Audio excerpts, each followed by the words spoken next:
Atomic Habits by James Clear. The first sentence of the introduction of this book is literally, on the final day of my sophomore year of high school, I was hit in the face with a baseball bat.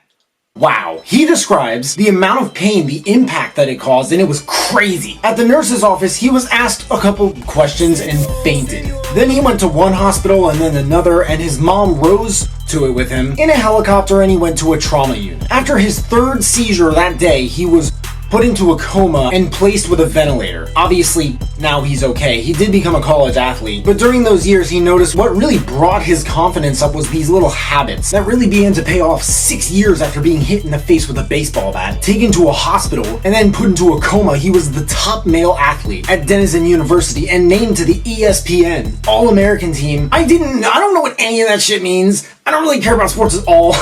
Obviously, I pay like pretty much all my attention to these books. At the time, that was an honor that was literally given to only 33 other players across the country. So, I think that's pretty profound. He never became a legendary player or anything, but he noticed his habits really being the main players, the main reasons for these improvements in his life, and rather explosive ones at that. The one habit that helped the most was smashing that like button if you haven't already, for the YouTube algorithm and ranking and SEO and a bunch of other stuff. And I also obviously really appreciate it, like a ton. Another after high school was starting a blog, and he wrote and eventually he began to gather some decent organic traffic, kind of like myself, and he never really considered himself that much of an expert on the topics of habits. Like, I don't really consider myself an expert on topics like ones I listen to books about, but rather an experimenter with them alongside his readers, like how I consider myself somewhat of an experimenter of applying the information I learn in these books alongside my viewers. So,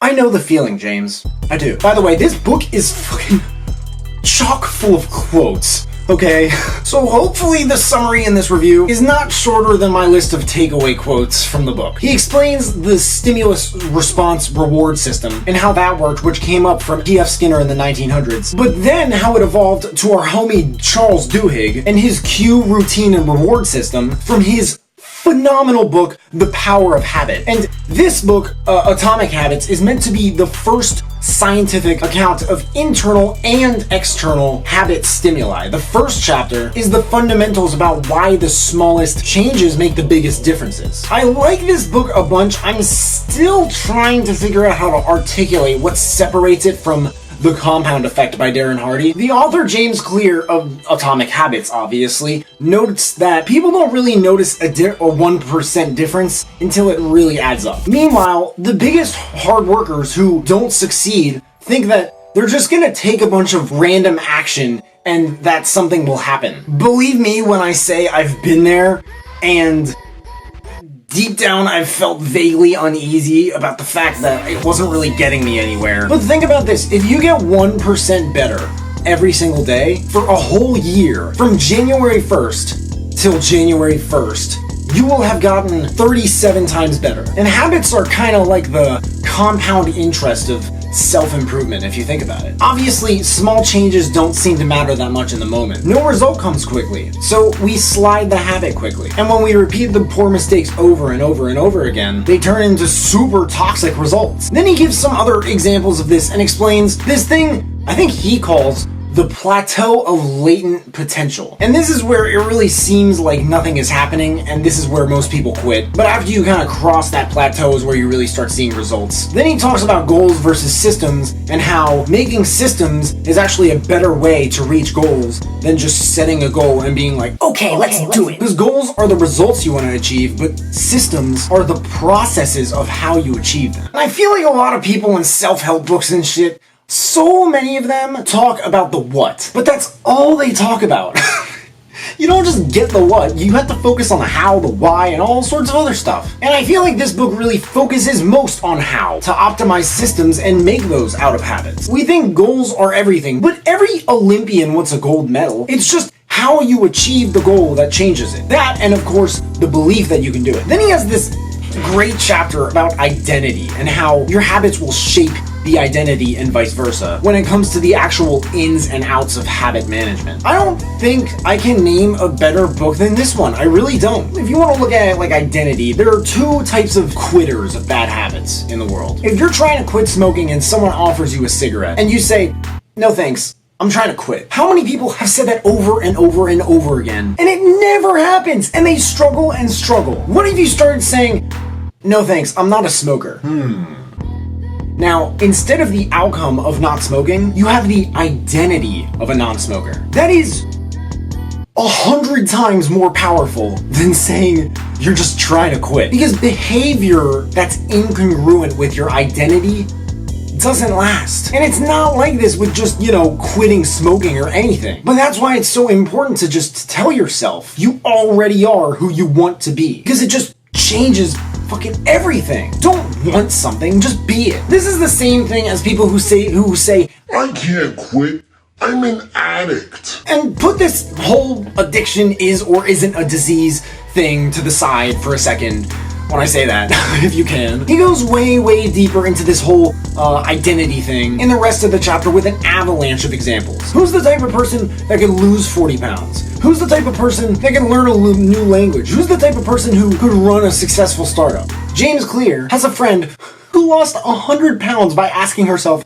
what would a healthy person do? I think this book is like a bounce off of The Power of Habit by Charles Duhigg, and this guy's like, okay, but how can people, really easily apply this information? Because the way you present this is just fucking grandiose, maybe? I mean, that's what I would have said. Next chapter breaks down 4 simple steps to the one little trick of losing weight this one soccer mom discovered, and doctors hate her.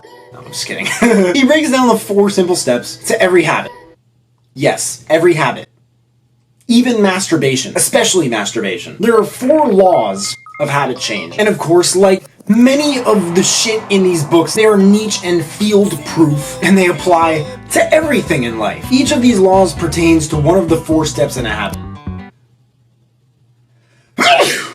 Oh my gosh, bless me. This book is basically like an outline of how to consciously hack your habits as easily as possible to brainwash yourself into living a richer, more healthy lifestyle. The next chapter about making it obvious, the first law, he talks about the best way to start a new habit, what's called implementation intention, that and habit stacking. After I take off my shoes after work, I'm gonna take a shower at 5:35 roughly, because after I come back from 8 hours of manual labor, I smell like dog sweat. He talks about that, and if you're gonna read more, be specific. I'm gonna read for 15 minutes after lunch, I'm gonna read 15 pages. And then he talks about how motivation is useless. This is also another thing that seems to come up more in newer self-help books. Not all of those books will talk about other things, like how people will buy products more because of where they are than what they are. When I take my meds at night, I get my morning meds out of their bottles and put them together right by my bedside. I did this 4 years ago before I even started listening to audiobooks. But I do that so that I wake up and they're right in front of my face in the morning. And I have my phone right next to me so I can text my girlfriend good morning. And nothing else, because if you check your phone every morning, so many studies will scream why it's a really bad thing to do. And then I plan out my day on my phone. My computer next to me, I check my numbers on YouTube, my website, Amazon affiliates, bank accounts. And since my phone and my computer were on my bed, I take them off and then I make my bed. And it's a system and everyone has their own, and you don't need to discipline yourself to do these healthy habits in this order or that order. You don't need motivation. All you need to do is understand how habit systems work. In the book, he makes it really easy. He lays everything out. But a huge part of this is environment. One habit I have on YouTube, I actually do this every single time I watch any video, no matter how I feel about it, I always give it a thumbs up. Always. No one likes seeing a thumbs down on their video. Why not spread that positivity? Every like means something to someone, even other viewers. It lets them know, hey, people resonate with this other than me, and I'm not the only one. I like everything I see. And I subscribe to everyone whose videos I check out. I try to add the value of my attention in abundance. And I also do it so that I'm not being a hypocrite when I ask you guys to smash that like button in case you haven't already. We can get more of these ideas that can help change your life to even more people. And we can make an even bigger impact together by smashing that like button, because it actually does help a ton with the YouTube algorithm. A huge problem with a lot of habits is that everything today is a temptation that our ancestors never had to face. We become desensitized to the unnatural dopamine spikes that crash our energy. Social media likes junk food, video games. Sometimes the anticipation actually feels better than the reward itself. Daydreaming about vacation can actually feel better than being on vacation. Another helpful little tip is a lot of us have things we have to do. You have to make sales calls. You have to go to work. You have to smash that like button for the YouTube algorithm, but we don't have to do them anymore when we get to do them. When you're excited for something, a lot of the time instinctually, for lots of us, it's not something we have to do. We don't have to have sex or go on dates or to go to the beach or light fireworks or drive Teslas or do what we love for a living, but you know what we say on days that we do those things? I get to do this. I get to upload this video. I get to spend time with my cat. Her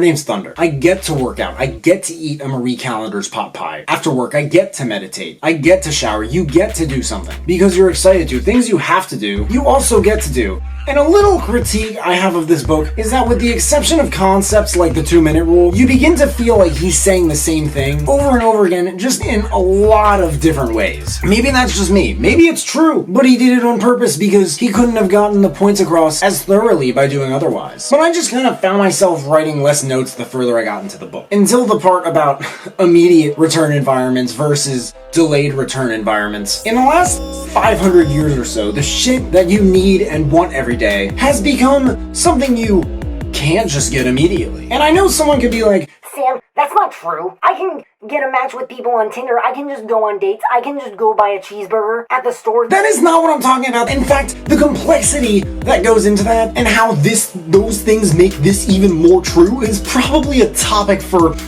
more than one other video. I'm not talking about that type of gratification. I'm talking about the gratification of meeting a customer's needs, losing X amount of weight by Y date, building a relationship, raising a child, putting automatic savings into a retirement account, and like the fulfillment and everything that comes with those things. These are the things we really kind of look for in life. At least if you want to talk about the higher returns. But again, they really only kind of increased in importance in the last 500 years or so, versus an immediate return environment like the jungle, where you're always living in the moment, never really looking in the sort of distant future at all. You're always like, what can I eat? Where can I sleep? Quotes. To write a great book, you must first become the book. A very small shift in direction can lead to a very meaningful change in destination. Good habits make time your ally. Bad habits make time your enemy. Fix the inputs and the outputs fix themselves. You don't rise to the level of your goals. You fall to the levels of your systems. We've gotten too good at pushing our own buttons. The best is the enemy of the good. Business is a never-ending quest to deliver the same result in an easier fashion. You have to standardize before you can optimize. Sometimes success is less about making good habits easy and more about making bad habits hard. What's rewarded is repeated. What is punished is avoided. When you can do it good enough on autopilot, you stop thinking about how to do it better. Direction 1. I recommend this book to anyone who finds that they have a lot of trouble with like self-management and they feel like they're not really the ones who are seriously like controlling their own life. Like they feel like they're being run by others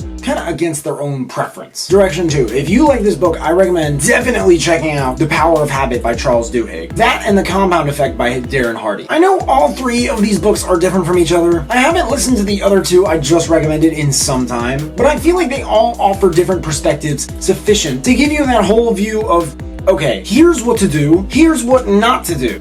But I'm gonna look at all these things and start experimenting and see what's best for me. Because that's all this is, isn't it? We're all engineers of our own lives, the leaders of our realities. And the greatest realities, you know, in my reality at least, are the most aware and self-actualized. So these three, in my opinion, are an excellent trio for understanding habit formation, transformation, management, etc. Atomic Habits by James Clear. There's a link in the description if you guys want to check it out and read the reviews. That and all the other books I mentioned in this video, if you're interested in those too. If there are any other books that you guys want me to check out and review, please let me know in the comments below. Also, let me know if you checked out this book and you found it interesting. But hey, make sure to smash that like button if you like this video. Subscribe if you haven't already. I don't know why you wouldn't if you went this far into the video, but if you're even so far that you turn on that notification bell to receive a notification every time I drop a new video, that will mean so much to me. Thank you guys so much for watching. You can find me everywhere, and I will see you then.